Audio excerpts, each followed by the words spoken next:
আসসালামু আলাইকুম। আওয়ার ইসলামের সমকালীন আলাপে আপনাদেরকে স্বাগতম। সাথে আছি কাজী ইনজামামুল হক এবং আমাদের অতিথি হিসেবে উপস্থিত রয়েছেন বাংলাদেশ ইসলামী ছাত্র সমাজের কেন্দ্রীয় সভাপতি বিএম আমির জিহাদি। আসসালামু আলাইকুম ভাই, কেমন আছেন? ওয়ালাইকুম আসসালাম। জি আলহামদুলিল্লাহ। আগস্ট মাস চলছে, বলা চলে গণ অভ্যুত্থান বিজয়ের মাস অথবা বাঙালি জাতির দ্বিতীয় স্বাধীনতার মাস। গত বছর যখন এই জুলাই আগস্ট যে গণ অভ্যুত্থান হলো, সেখানে যদি আপনি একটু ফিরে তাকান, তখন কি মনে হয় যে বাংলাদেশ ইসলামী ছাত্র সমাজ কীভাবে প্রত্যক্ষ ও পরোক্ষভাবে এই গণ অভ্যুত্থানে সহযোগিতা বা শরিক হয়েছিল এবং কোন দৃষ্টিকোণ থেকে মনে হয়েছিল যে বৈষম্য বিরোধী এই গণ অভ্যুত্থানে আপনাদেরকে শরিক হওয়া উচিত? অসংখ্য ধন্যবাদ। রক্তস্নাত জুলাইয়ের মধ্য দিয়ে বাংলাদেশ দ্বিতীয়বার আমরা স্বাধীন করতে পেরেছি। যদি একটু পেছনে যাই, একটি স্বাধীন দেশ ছিল হায়দ্রাবাদ। সেই স্বাধীন দেশটাকে ভারত নামক এক দেশ, যারা বন্ধুত্ব রূপে খোলস পড়ে সবসময় ইস্যুকে দাঁড় করিয়ে তখন মানুষের বিরুদ্ধে বিরুদ্ধাচরণ করে এবং ম্যাপ তৈরি করে কীভাবে নিশ্চিহ্ন করে দেওয়া যায়। ঠিক এই স্বাধীন একটি দেশ, বাংলাদেশের মতো একটি স্বাধীন দেশ হায়দ্রাবাদকেও তারা শেষ করে দিয়েছে। বাংলাদেশে অনেক মানুষ জানে না যে হায়দ্রাবাদ একটি স্বাধীন দেশ ছিল। ঠিক এই বাংলাদেশকেও হাসিনার মাধ্যমে, ফ্যাসিস্ট হাসিনার মাধ্যমে ভারতের সহযোগিতায় বাংলাদেশকে দ্বিতীয় হায়দ্রাবাদ করতে চেয়েছিল। কিন্তু ছাত্র জনতা নিজের একটি চাকরির জন্যে, গোটা আন্দোলনকে কেন্দ্র করে শুরু হয় আন্দোলন। শেষ পর্যায়ে ছাত্র জনতার এক দফার দাবি রূপ নেয়, হাসিনা দেশ ত্যাগ করতে বাধ্য হয়। বৈষম্যবিরোধী ছাত্র আন্দোলনের সাথে আমরা আসলে প্রথমে বিষয়টিকে খুব অবজার্ভ করি যে আমাদের যৌক্তিক দাবির সাথে আমাদের কোনো যৌক্তিকতা আছে কি না তাদের সাথে যুক্ত হওয়ার। আমাদের ছাত্র সমাজের 5 দফা একটি কর্মসূচি আছে। এর মধ্যে 4র্থ নম্বর হলো শিক্ষা সংস্কার ও ছাত্র সমস্যা দূরীকরণ। এই বিষয়টাকে বৈষম্যবিরোধী ছাত্র আন্দোলনের সাথে আমরা বিষয়টাকে যৌক্তিকভাবে আমরা বিবেচনা করি, ফলে আমরা তখন তাদের সাথে আমরা যুক্ত হই।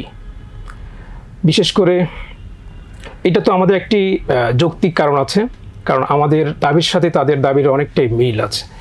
দ্বিতীয়ত হচ্ছে আন্দোলন ক্ষেত্রে, আন্দোলন সংগ্রামের সাথে আমাদের একটি যোগসূত্র এবং এর সাথে যুক্ততা অবশ্যই প্রয়োজন আছে বলে দেশের স্বার্থে, মানুষের স্বার্থে, ইসলামের স্বার্থে সব কিছু মিলিয়ে আমরা তাদের সাথে যুক্ত হই।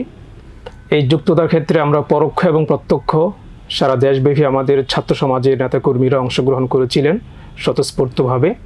বিশেষ করে আমরা পল্টন কেন্দ্রিক আমাদের সাবেক সদ্যবিদায়ী সভাপতি এহতেশামুল হক সাকিব এবং অন্যান্য ছাত্র সংগঠনের নেতৃবৃন্দ ছিল, সাথে আমিও ছিলাম।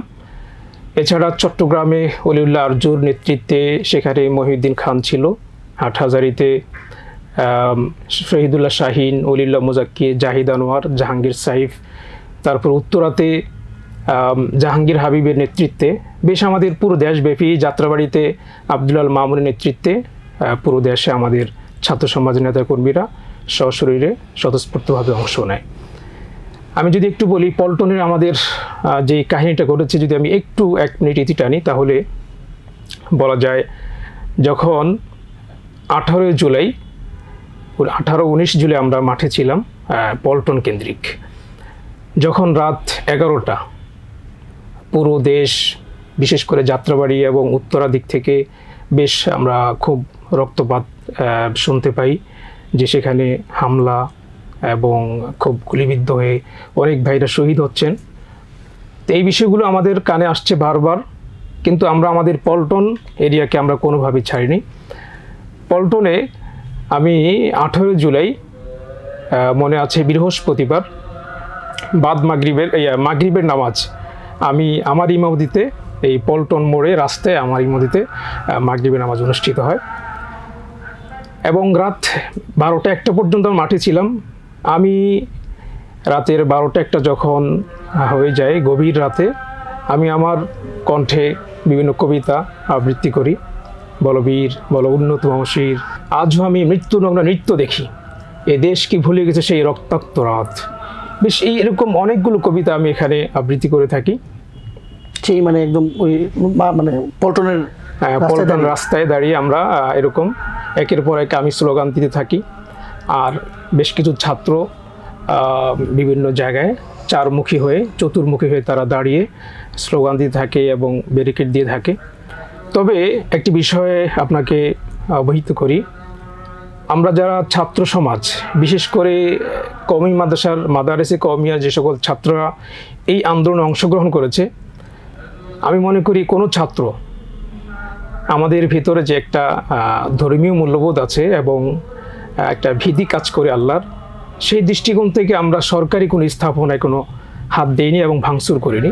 আমরা আমাদের মতো করে রাস্তা ব্লক করেছিলাম, আন্দোলনকে আমরা বেগমান করেছিলাম এবং আমাদের আন্দোলনে বেশ আমরা সকল ছাত্র সমাজ তৎপর ছিল। কওমি মাদ্রাসার দাওরায়ে হাদিসের সনদের যে স্বীকৃতির বাস্তবায়ন, এটি নিয়ে অনেক কথা হচ্ছে এবং এই সনদের যে স্বীকৃতি সেটি নিয়েও অনেক বছর ধরেই এর দাবি তুলে আসছিল, কিন্তু এখনও সেটির বাস্তবায়ন আমরা দেখতে পারিনি। এই বিষয়টি নিয়ে যদি বলতেন যে সনদের কার্যকারিতা নিয়ে কেন এত সময় ক্ষেপণ করা হচ্ছে এবং আপনাদের ভাবনা কি?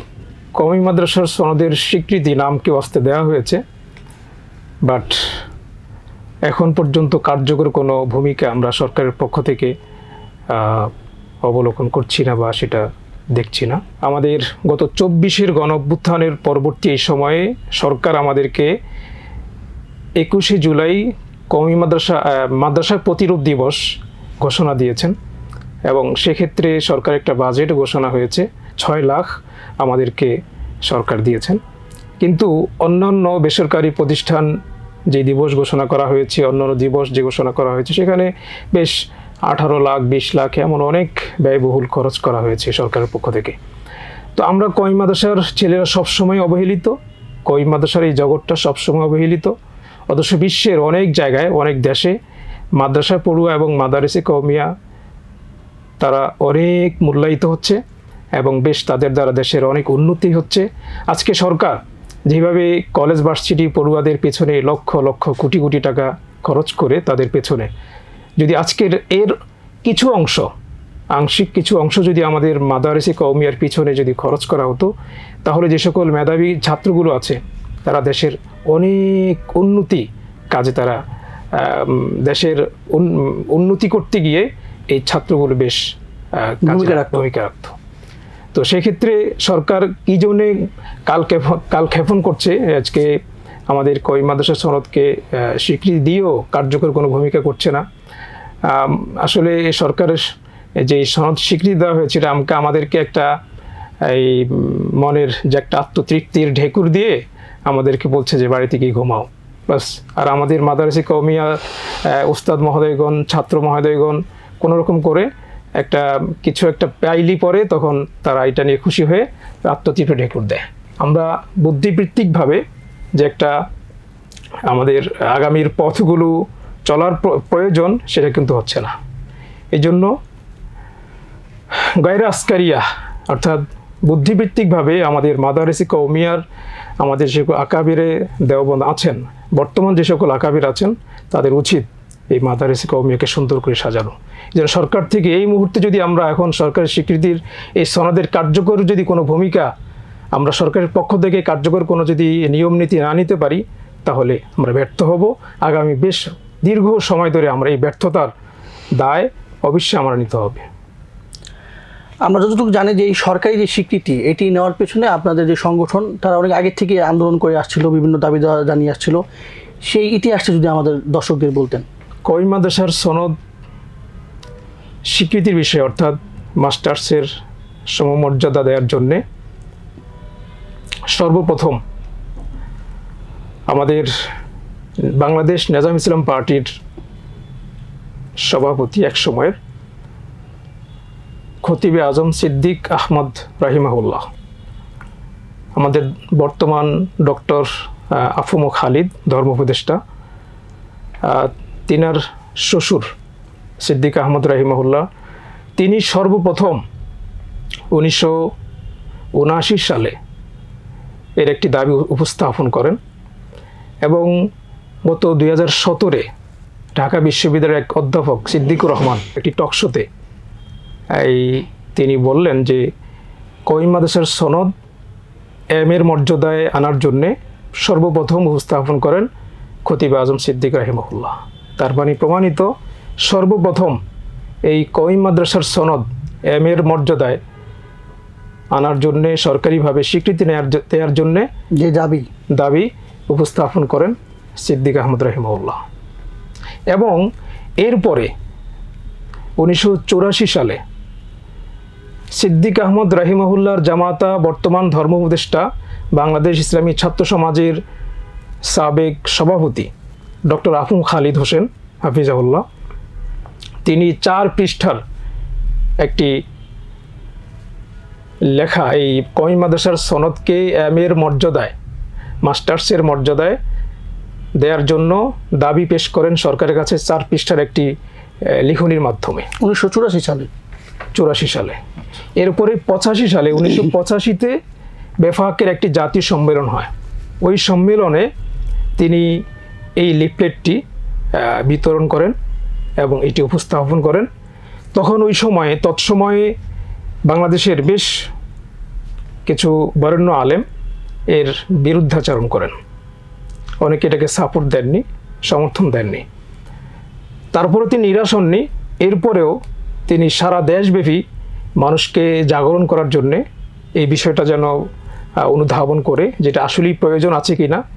আমরা শিক্ষা গ্রহণ করি, কিন্তু সবচেয়ে আমরা শিক্ষিত সমাজ, মাদারেসে কওমিয়ার যে সকল শিক্ষার্থী আছেন এবং শিক্ষক মহোদয় আছেন সবাই শিক্ষিত, কিন্তু শিক্ষিত হয়েও সরকারিভাবে আমরা অশিক্ষিত।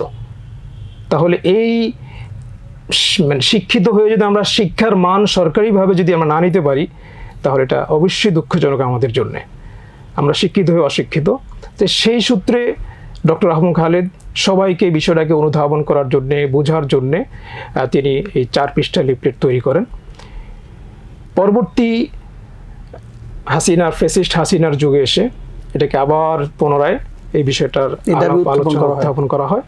তখন এক পর্যায়ে সরকার হয়তো তার মনোবাঞ্ছায় কী ছিল আমরা জানি না, আমাদেরকে হয়তো বুঝ দেওয়ার জন্য এই কর্মকাণ্ড সে হয়তো আমাদের স্বীকৃতি দিয়েছেন। এরপরে শুকরানা মাহফিল হয়েছে। শুকরানা মাহফিলে এমন কিছু লোক ছিল, আমি ডক্টর আহমদ খালিদ সাহেবের জবানে আমনা সামনা তিনার সরাসরি মুখোমুখি হয়ে আমি যে কথাগুলো ওনার জবান থেকে শুনেছি, যে ওই সময় বেশ কয়েকজন আলেম বিরুদ্ধাচরণ করেছিল যখন তিনি এই দাবি উত্থাপন করেছিলেন। কিন্তু ওই যারা বিরুদ্ধাচরণ করেছিলেন এর মধ্যে কয়েকজন আলেম শুকরানা মাহফিলে ছিল, তারা আজকে ক্রেডিট নিয়ে যাচ্ছে। এই হলো আমাদের অবস্থা। আসলে এই বিষয়টা অত্যন্ত দুঃখজনক একটি বিষয় যে এতদিন স্বীকৃতি দেওয়া হলো আমাদের সরকার থেকে, কিন্তু এটির বাস্তবায়ন আমরা এখন দেখতে পাইনি। আমরা যতটুকু জানি বাংলাদেশ ইসলামী ছাত্র সমাজ একটি প্রাচীন সংগঠন। কবে এবং কোন প্রেক্ষাপটে এটি প্রতিষ্ঠা লাভ করে, যদি এই বিষয়টা আমাদের বলতেন। আল্লাহুম্মা আরিনাল হাক্কা হাক্কান ওয়ারযুকনা ইত্তিবাহ ওয়া আরিনাল বাতিলা বাতিলান ওয়ারযুকনা ইজতিনাবাহ। বাংলাদেশ ইসলামী ছাত্র সমাজ 1969 সালের 3রা সেপ্টেম্বর আল্লামা জাফর আহমদ ওসমানী রাহিমাহুল্লাহ, মুফতি আজম আল্লামা তকি ওসমানীর বাবা মুফতি শফি রাহিমাহুল্লাহ, আল্লামা আথর আলী রাহিমাহুল্লাহ, খতিব আজম সিদ্দিক আহমদ রাহিমাহুল্লাহ, মুফতি হাজি ইউনুস রাহিমাহুল্লাহ এবং খতিব আব্দুল মতিন খতিব রাহিমাহুল্লাহ, তারা এই বাংলাদেশ ইসলামী ছাত্র সমাজের বুনিয়াদ করেছেন। মূলত এই ছাত্র সমাজ প্রতিষ্ঠাকালের যেই কারণ, সেটা হচ্ছে আমাদের বাংলাদেশ নিজাম ইসলাম পার্টি, জমিয়ত উলামা ইসলামের তৎসময়ের যারা নেতৃত্ব দিয়েছেন, তারা দেখেছেন যে বেশ কয়েকটা সংগঠন ছিল, ছাত্র সংগঠন, ছাত্র সংঘ, বর্তমান ছাত্র শিবির, ছাত্র শিবিরের নাম ছিল ছাত্র সংঘ, এবং ছাত্র শক্তি সহ বেশ 2-3টা ছাত্র সংগঠন ছিল। তো তাদের কাজগুলো এটা কেন্দ্রিক হয়ে বেশ বিস্তর আকারে তারা পুরো দেশব্যাপী কাজ চলমান ছিল না। ফলে আমাদের পার্টির নেতৃবৃন্দ যারা রয়েছেন তারা বিষয়টিকে খুব অনুধাবন করলেন যে সারা দেশব্যাপী স্কুল, কলেজ, ভার্সিটি, মাদ্রাসা, আলিয়া, কওমি সকল ক্ষেত্রে যেন আমাদের একটি ছাত্র সংগঠনের নেতৃত্ব চলে আসে। যাতে করে অনেক ছাত্রের প্রতিভা আছে, এই প্রতিভাগুলো যেন একটা পর্যায়ে তারা এই বিকাশ করতে পারে। এবং অনেক ছাত্র, মেধাবী ছাত্র আছে, তারা দেখা যায় যদি ছাত্র সংগঠন না করে তাদের নেতৃত্বে যে একটা সমৃদ্ধতা আসা, সেটা হয়তো হয়ে ওঠে না। এই জন্য সব কিছু মিলিয়ে আমাদের পার্টি নেতৃবৃন্দ তখন এই বিষয়টাকে অনুধাবন করে তখন এই বাংলাদেশ ইসলামী ছাত্র সমাজ আনুষ্ঠানিকভাবে শুরু করেন। আল্লামা সিদ্দিক জাফর আহমদ ওসমানী রাহিমাহুল্লাহ আনুষ্ঠানিকভাবে ঘোষণা দেন।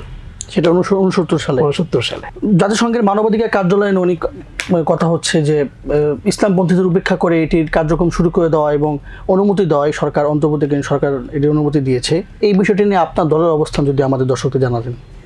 একটা কথা আছে, মান কাতামাসির রাহু ফালাইসা মুরাদা। মানবাধিকার কমিশন তার একটি খোলস পড়া মানবাধিকার নাম দিয়ে মানুষের ঈমান, আকীদা, তাহজিব, তামাদ্দুনকে নিশ্চিহ্ন করে দেওয়ার একটি গভীর ষড়যন্ত্র, একটি সঙ্গ। 1945 সালে, আমি যতটুকু জানি 1945 সালে পৃথিবীর অনেকগুলো শক্তিশালী দেশের মাধ্যমে এই মানবাধিকার কমিশন প্রতিষ্ঠা লাভ করে। পশ্চিমাদের কাজই হচ্ছে তারা বিভিন্ন দেশে নিজের অভিভাবকত্ব, নিজের প্রভুত্ব অন্যদের উপর চাপিয়ে দেয়, যেন তারা আমাদেরকে কেয়ার করে, আমাদের কথা মেনে চলে। তো এই মানবাধিকার কমিশন তাদের যে একটা মূল থিমস, আমি যেটা মনে করি, তারা এই নারী এবং পুরুষের অধিকারের নামে নারী এবং পুরুষকে সমতার বিধান করে বরং ইসলামকে ভুলণ্ডিত করে। তো আজকে বাংলাদেশ সরকার কোন দৃষ্টিকোণ থেকে তাদেরকে এখানে ওপেন করার সেই সুযোগটা দিয়েছেন, এটা অত্যন্ত দুঃখজনক। তো মানবাধিকার কমিশন কোনোভাবেই আমাদের জন্য কল্যাণ বয়ে আনবে না। গত 17 বছর ফ্যাসিস্ট হাসিনার সময়ে এই বাংলাদেশে আয়নাঘর মতো, খুন, গুম, এর মতো অনেক জঘন্য বড় বড় কাজ হয়েছে। তখন মানবাধিকার কমিশন কোথায় ছিল? বাংলাদেশ বাদ দিলাম, সেই গাজায় ফিলিস্তিনের যেই ভয়াবহ অবস্থা, অবশ্যই মানবাধিকার কমিশন সেটা প্রত্যক্ষ দেখছেন, কিন্তু দেখেও তারা এটাকে না দেখার ভান ধরে তাদের বিরুদ্ধে কোনো অবস্থা নিচ্ছেন না, ইসরায়েলের বিরুদ্ধে। তো মানবাধিকার কমিশন যেখানে থাকার সেখানে নাই, কিন্তু বাংলাদেশের মানুষ খুব একটা স্থিতিশীল পরিবেশ আছে বাংলাদেশের সুন্দর একটি সমাজ গঠনে 24 গণঅভ্যুত্থানের পরে হয়ে উঠছে। আমরা একটি সতেজ নিঃশ্বাস ফেলা শুরু করেছি। তো এখানে এসে মানবাধিকার কমিশন এসে নতুন করে তাদের কালচারকে, এটাকে প্রভাব বিস্তার করবে মানুষের মাঝে, ইসলামকে কোনোভাবে তারা অবশ্যই এটা সাপোর্ট করবে, এটা আমরা জানি।